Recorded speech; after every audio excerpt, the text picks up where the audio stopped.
Belum pernah melihat gadis seperti ini, baru pindah ke rumah baru, dia pergi merayu tetangga. Saat video call, dia dengan sengaja membuka tali bajunya. Anak laki-laki di hatinya seperti api yang menyala. Dia pergi mencari gadis tetangga dengan marah. Lalu dorong dia dengan keras dan dia jatuh. Tidak sabar untuk memamerkan perut kencang. Nam Jo adalah karyawan dari perusahaan tertentu. Dia seperti biasa sibuk bekerja. Ketika dia akan pulang kerja, dia membeku.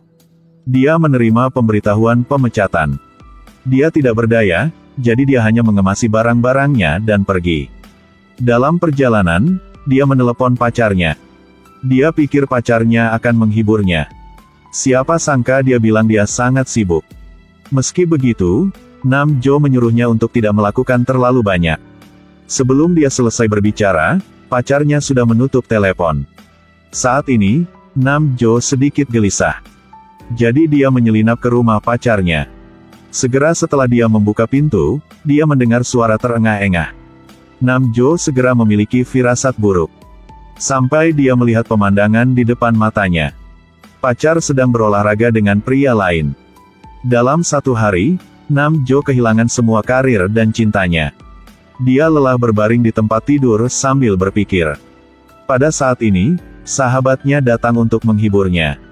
Tetapi secara tidak sengaja mengatakan beberapa kata yang keterlaluan. Nam Jo dengan marah duduk dan berteriak. Sebenarnya, sahabatnya ingin dia melupakan masa lalu. Kemudian mereka berdua pergi ke restoran untuk minum. Di meja makan, mereka mengutuk keluarga pacar mereka. Stres juga dianggap sedikit berkurang. Dalam perjalanan pulang, mantan pacarnya datang untuk menemukannya. Berpikir untuk meminta hadiah. Siapa yang akan berpikir untuk membawakannya beberapa barang? Setelah itu, mantan pacar pergi dan pergi. Kemarahan membara di hati Nam Jo. Keesokan harinya, ada ketukan di pintu untuk membangunkannya. Buka pintu untuk melihat, ternyata gadis cantik. Ternyata, Yang Hee adalah tetangga baru yang pindah. Dia ingin meminta Nam Jo untuk membantunya dengan barang bawaannya. Meskipun suasana hati Nam Jo tidak terlalu baik. Tapi melihat tetangga cantik seperti itu, dia tetap setuju. Setelah itu, Yang Hee mengundangnya untuk makan malam untuk berterima kasih padanya. Setelah beberapa gelas anggur di perutnya, Nam Jo mulai berbicara. Dia memberitahu Yang Hee tentang dia yang diselingkuhi. Dia sulit mendapatkan pacar. Hasilnya belum diadakan. Lalu pacarnya berselingkuh dengan orang lain. Ini benar-benar menggertak orang jujur. Berbicara dan berbicara, Nam Jo mulai menangis. Pada saat ini, Yang Hee tiba-tiba mengucapkan sebuah kalimat. Katanya dia bisa jadi pacar barunya. Nam Jo mendengar itu dan menangis. Dia pikir, Yang Hee menggodanya. Dia tidak peduli dan berbalik untuk pergi. Tapi Yang Hee bilang dia serius. Mungkinkah Nam Jo tidak menyukai seseorang seperti dia? Nam Jo agak canggung. Siapa yang tidak akan jatuh cinta dengan gadis menawan seperti ini? Ketika dia sampai di rumah, Nam Jo mengira dia sedang bermimpi. Akibatnya, Yang Hee memanggil Nam Jo lagi. Lihat gadis yang begitu menawan. Nam Jo meskipun semuanya meledak ke kamarnya. Lakukan apa yang harus dilakukan kekasih.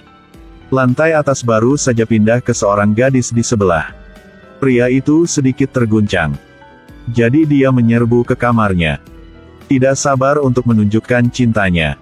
Selesai, keduanya sangat senang. Lihatlah wajah tersipu malu Yang Hee. Nam Jo mau tidak mau harus berolahraga sedikit lagi. Pada hari kedua ketika dia bangun, Yang Hee tidak terlihat. Nam Jo mengira dia sedang bermimpi. Ketika dia pergi ke atap, dia terkejut. Tanpa diduga, Yang Hee sedang berolahraga. Tubuh seksi ini membuatnya semakin bersemangat. Setelah itu, Yang Hee dengan antusias menyapa Nam Jo. Memikirkan adegan memalukan kemarin. Nam Jo sedikit gagap. Tapi Yang Hee tidak menyadarinya. Sebaliknya, dia ingin pergi ke rumahnya untuk mandi. Nam Jo berpura-pura tenang dan membawanya ke kamar mandi. Hasilnya otomatis menanggalkan pakaian. Jadi mereka berdua dengan mudah menjadi kekasih. Nam Jo sangat puas dengan Yang Hee. Saat makan, sumpitnya jatuh ke tanah. Namjo hendak membungkuk untuk mengambil sumpit. Kemudian dia melihat kaki putih dan celana pendek Yang Hee. Yang Hee berpikir bahwa Namjo menyukainya. Jadi dia melepasnya dan memberikannya kepada Namjo sebagai hadiah. Adegan ini baru-baru ini dilihat oleh sahabatku Namjo.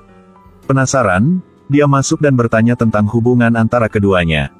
Yang Hee katakan terus terang bahwa dia adalah pacar Namjo. Setelah mengatakan itu, dia pergi ke kamar mandi. Namjo berada di luar memberitahu sahabatnya apa yang terjadi. Sahabat tidak percaya bahwa Yang Hee yang cantik setuju untuk menjadi pacar Namjo. Namjo melihat ini tanpa ragu-ragu dan mengusir sahabatnya. Beberapa hari kemudian, mereka berdua semakin terikat satu sama lain. Mereka pergi jalan-jalan bersama, bermain game bersama. Tertawa bahagia, sangat bahagia. Tapi hal yang paling membahagiakan adalah ketika Namjo sedang membutuhkan. Yang Hee menjawab tanpa ragu-ragu. Tapi kebahagiaan datang terlalu tiba-tiba. Namjo selalu terasa seperti mimpi. Setelah dia tenang, ingat apa yang dikatakan sahabatnya.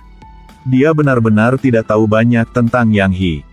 Untuk mengenal pacarnya lebih baik, dia mencoba bertanya tentang situasi keluarga Yang Hee.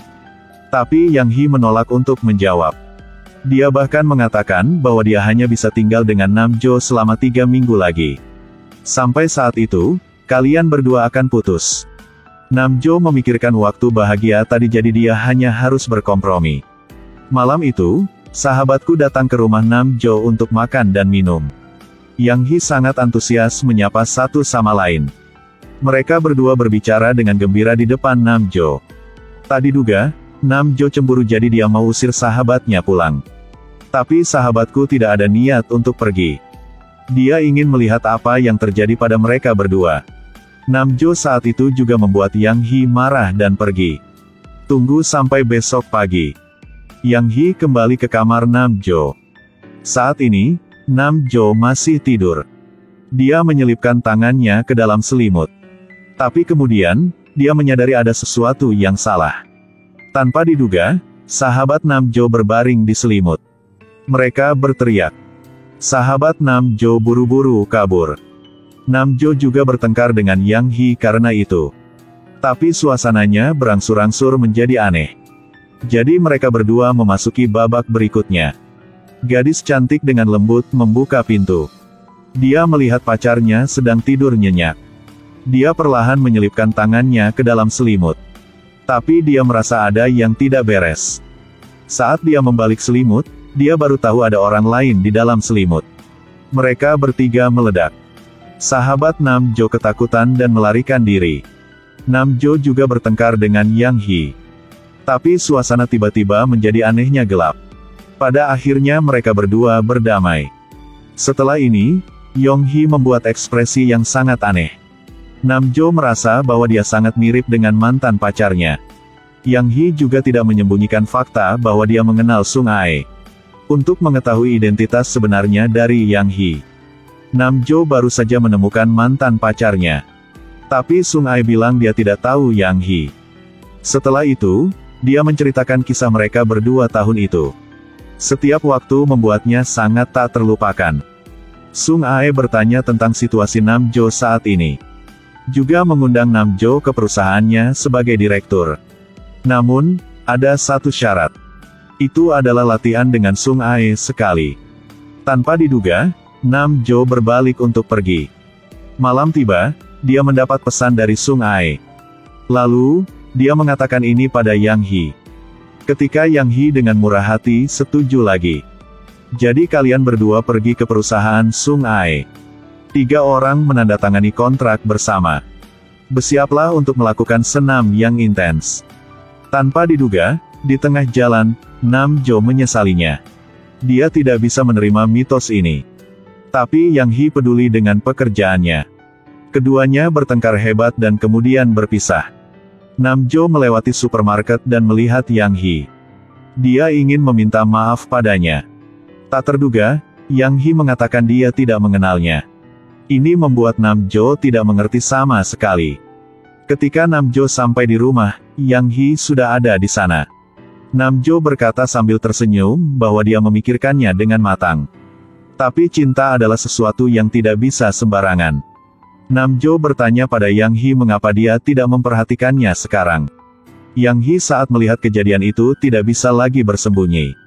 Lalu menceritakan rahasianya. Ternyata dia dari dunia masa depan. Tahun itu, ketika dia pergi ke supermarket untuk bekerja, Namjo sangat antusias untuk membantunya. Jadi dia sangat tersentuh. Juga jatuh cinta padanya. Tanpa diduga, Yang Hee dipecat oleh bos lagi. Namjo mengejarnya tetapi mengalami kecelakaan. Saat itulah Yang Hee paling putus asa. Kemudian seseorang mengiriminya mesin waktu. Dapat menggunakan mesin ini untuk kembali ke masa lalu sekali. Yang Hee melakukan perjalanan kembali ke masa ketika mereka tidak pernah mengenal satu sama lain. Tepat pada waktunya bagi Namjo untuk putus. Itu sebabnya dia mengambil inisiatif untuk menghibur Namjo. Namun, sekarang hanya tinggal 3 hari lagi. Setelah mendengar ini, Namjo merasa sangat sedih. Tapi hanya bisa menerima kenyataan ini. Kalian berdua menghargai setiap momen bersama. Pada akhirnya, Yang Hee masih harus pergi. Namjo pergi ke supermarket itu untuk mencari Yang Hee. Tapi bos belum pernah melihatnya. Tidak lama kemudian, Namjo menemukan pekerjaan baru. Dia mengingat waktunya dengan Yang Hee. Rekan kerja wanita baru membuat Namjo sangat bahagia. Dia terlihat persis seperti Yang Hee. Mungkin mereka berdua bisa melanjutkan nasib ini. Tapi pihak lain tidak mengenalnya.